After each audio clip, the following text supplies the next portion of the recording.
Bismillahirrahmanirrahim. Assalamualaikum warahmatullahi wabarakatuh.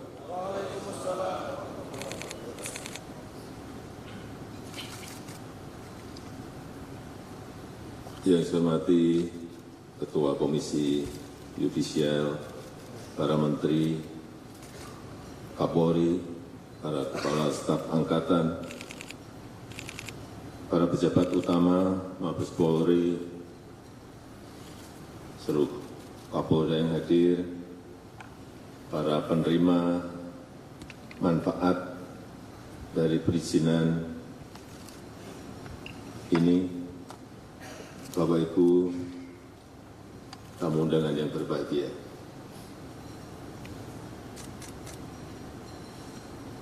Kita tahu di Travel and Tourism Development Index, Indonesia naik peringkat dari peringkat 32 menjadi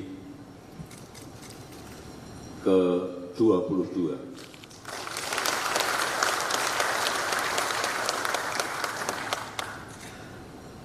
Tapi kita masih tertinggal, kalah dengan Malaysia, dengan Singapura, Thailand, dan yang terakhir kita kalah juga dengan Vietnam. Meskipun naik, tapi kita hanya di urutan kelima ASEAN.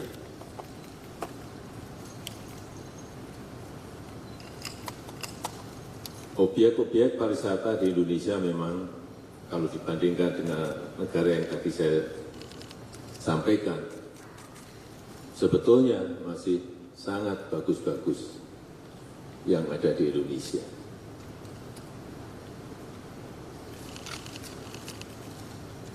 Sehingga yang paling baik adalah mendatangkan wisata mancanegara dalam jumlah yang besar. Dengan cara apa? Dengan cara menyelenggarakan event-event internasional. Baik itu yang namanya konser musik, baik itu summit, meeting, dan juga event-event olahraga. Kita tahu yang baru saja diselenggarakan Taylor Swift di Singapura di bulan Maret yang lalu,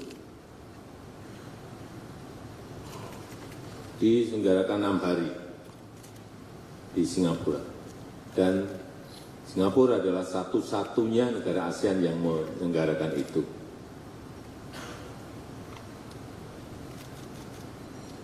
Yang nonton, saya kira lebih dari separuh itu orang Indonesia.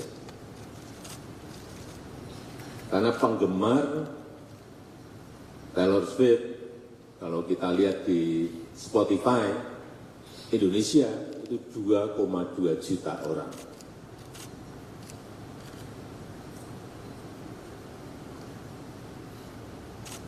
Diselenggarakan selama 3 jam setiap harinya, dan dihadiri totalnya 360.000 orang berbondong-bondong ke Singapura. Sekali lagi, saya pastikan separuh dari yang nonton itu orang Indonesia. Mungkin banyak yang ada di sini yang nonton ke sana. Apa yang terjadi kalau kita berbondong-bondong nontonnya di Singapura? Itu ada yang namanya capital outflow. Aliran uang dari Indonesia menuju ke Singapura. Kita kehilangan.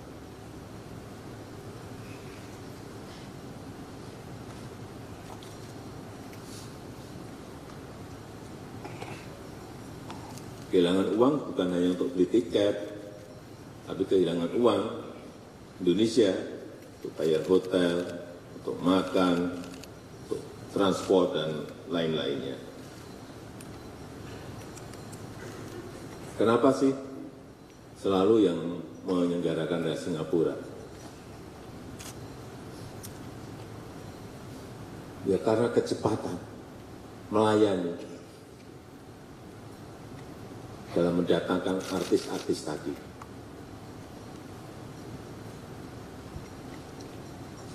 Dukungan pemerintah, baik itu kemudahan akses, keamanan, dan lain-lainnya. Yang kedua, saya ingat konser Coldplay. Indonesia dapat, tapi hanya 1 hari. Hanya 1 hari. Singapura dapat 4 hari. Penuh, tambah lagi jadi 5 hari. Penuh, tambah lagi jadi 6 hari. Sekali lagi, yang nonton itu separuh adalah dari Indonesia. Saya pastikan lebih dari separuh dari Indonesia. Karena di sini tiketnya baru 20 menit saja sudah habis. Tapi mau nambah nggak bisa. Kenapa? Saya tanya ke penyelenggara, karena memang urusan perizinan kita ruwet.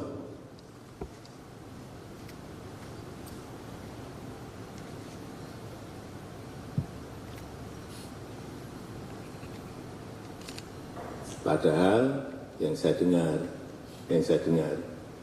kualitas suara sound system waktu Coldplay itu di GBK dengan yang di sana itu bagus yang di sini. Ini yang harus kita tepuk tangan. Tapi hanya dapat sehari. Inilah yang harus kita selesaikan. Yang ketiga, Piala Dunia tahun 22 di Qatar. Itu bisa membangkitkan pertumbuhan ekonomi di Qatar dari yang tahun sebelumnya hanya 1,5% melompat menjadi 4,3% pada saat penyelenggaraan. Dan Qatar berani mengeluarkan uang untuk event itu 220 billion US dollar. Itu kalau dirupiahkan 3.600 triliun. Di atas APBN kita setahun. Kenapa dia berani mengeluarkan itu, uang sebanyak itu? Ya karena pasti returnnya lebih besar dari ini. Keuntungannya pasti lebih besar dari ini. Dan saat pembukaan, jumlah yang nonton 60.000 yang datang ke sana, tapi yang nonton lewat TV lebih dari 3 juta. Itu sudah keuntungan promosi sebuah negara. Sekarang kita masuk ke Indonesia. Kita punya event-event yang besar. Meeting misalnya. Yang baru saja World Water Forum itu dikunjungi oleh peserta itu lebih dari 50.000. Kemudian waktu sebelumnya juga World Bank IMF annual meeting untuk yang datang ke Indonesia kurang lebih 30.000 peserta. G20 yang datang 21.000.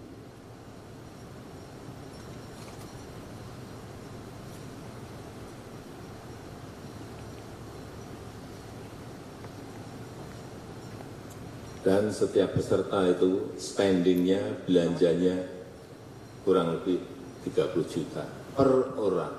Tinggal kalikan saja. Total menjadi berapa ratus miliar atau berapa triliun. Inilah event meeting. Sehingga sekarang banyak orang rebutan mengadakan event-event dunia.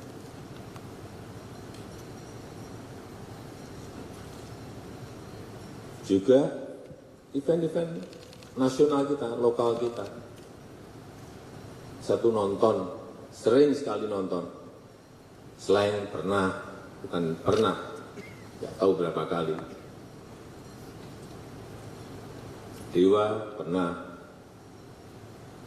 Ariel Noah pernah, Gigi pernah. Yang saya bisa bayangkan, ngurus izinnya ruwet saja masih mau menyelenggarakan kok, penyelenggara event. Apalagi kalau sekarang dipercepat gitu. Saya berikan contoh aja MotoGP di Mandalika. Saya cek ke panitia. Ini efeknya luar biasa. Dampak ekonominya 4,3 triliun. Bisa menyerap, melibatkan tenaga kerja itu 8.000. UMKM yang terlibat kurang lebih 1.000.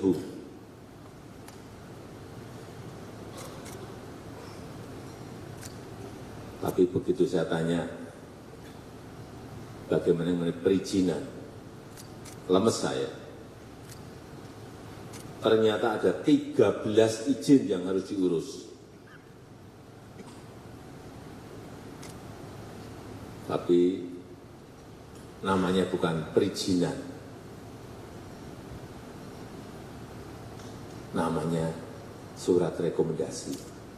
Sebetulnya sama saja, perizinan itu hanya diganti nama aja, dihaluskan menjadi surat rekomendasi. Ada yang namanya surat pemberitahuan, tapi namanya itu izin.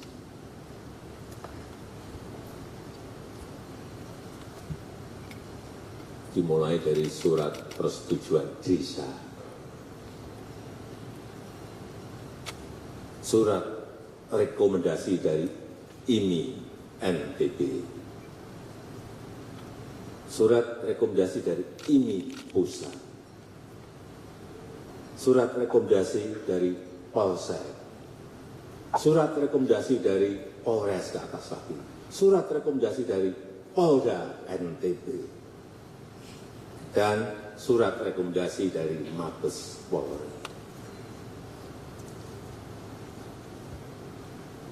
Kemudian ada surat dukungan dari RSUD di NTB, surat dukungan dari Dinas Kebakaran. Harus punya ini, kalau enggak izin-izin tadi enggak keluar. Surat pemberitahuan ke Bea Cukai karena mendatangkan barang-barang dari luar. Surat pemberitahuan ke KEK NTB, surat pemberitahuan ke INSW, ini urusan Bea Cukai.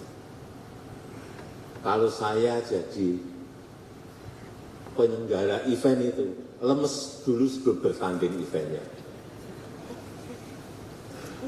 Mungkin masih ada tambahan lagi ini, izin yang sudah saya sebut lagi, mungkin ada tambahan lagi. Atau mungkin duit saya sudah habis dulu sebelum eventnya terjadi.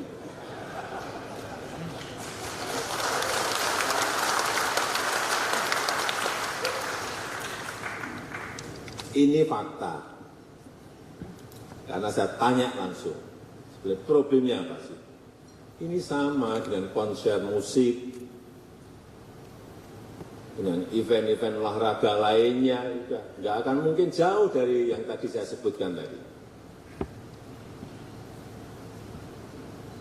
Betapa sangat beratnya menjadi penyelenggara event di Indonesia. Padahal event di Indonesia itu setiap tahun, sekarang sebelum pandemi itu ada 4.000 event kurang lebih. Sekarang 3.700 event. Jadi sekali lagi, ini sudah saya kejar-kejar lama. Saya sangat mengapresiasi, sangat menghargai. Sekarang sudah ada OSS untuk penyelenggaraan event. Tapi juga akan saya ikuti terus, akan saya cek terus. Karena yang terjadi dulu pernah di sebuah kementerian sudah dibuat OSS. Tapi karena nggak pernah dicek, nggak pernah dikontrol, sistemnya dimatikan. Artinya apa? Manual lagi. Artinya ketemu lagi. Dan akhirnya ditangkap oleh KPK. Ya, saat itu langsung ditangkap oleh KPK. Saya datang, karena saya datang ke sana.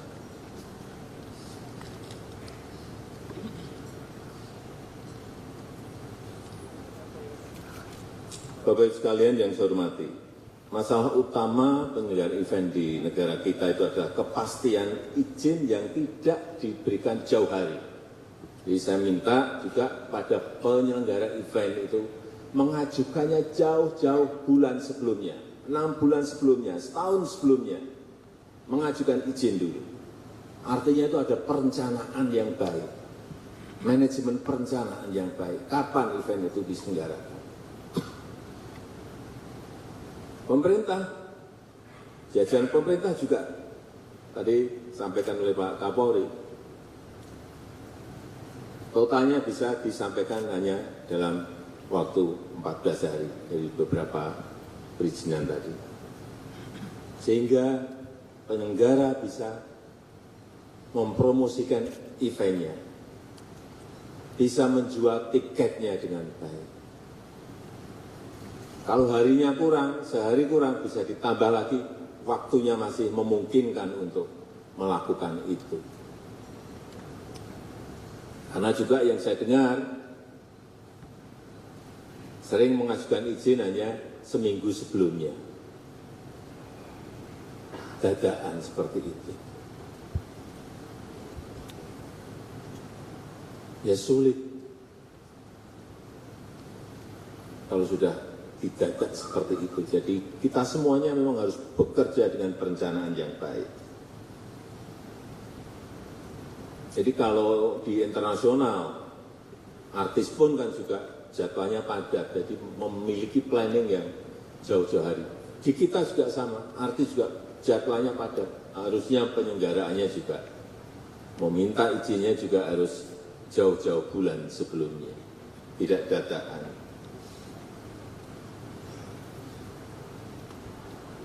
Dan bahkan di negara kita ini masih sudah izinnya keluar saja masih dibatalkan kok. Kejadian itu saya nggak sekali dua kali mendapatkan keluhan itu. Sudah keluar izin saja bisa dibatalkan. Saya nggak tahu karena apa. Alasan karena keamanan. Ya keamanan itu sebenarnya tugasnya aparat kepolisian untuk menyelesaikan agar menjadi dari yang tidak aman menjadi aman.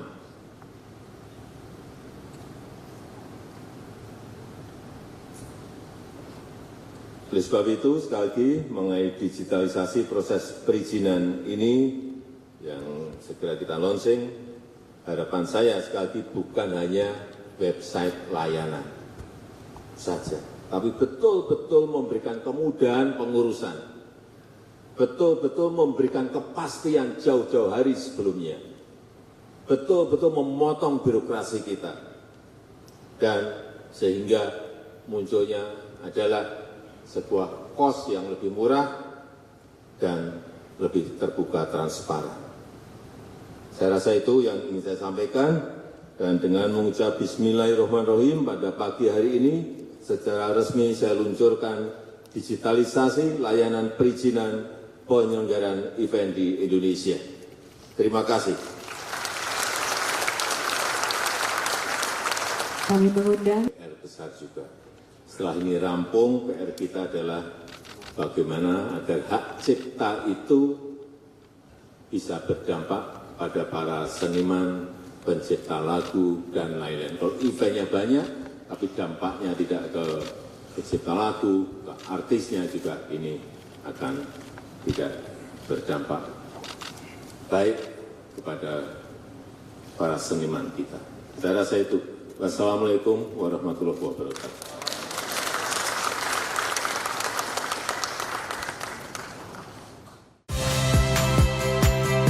Saya Magister Tarigan. Saksikan program-program Kompas TV melalui siaran digital, pay TV, dan media streaming lainnya. Kompas TV, independen, terpercaya.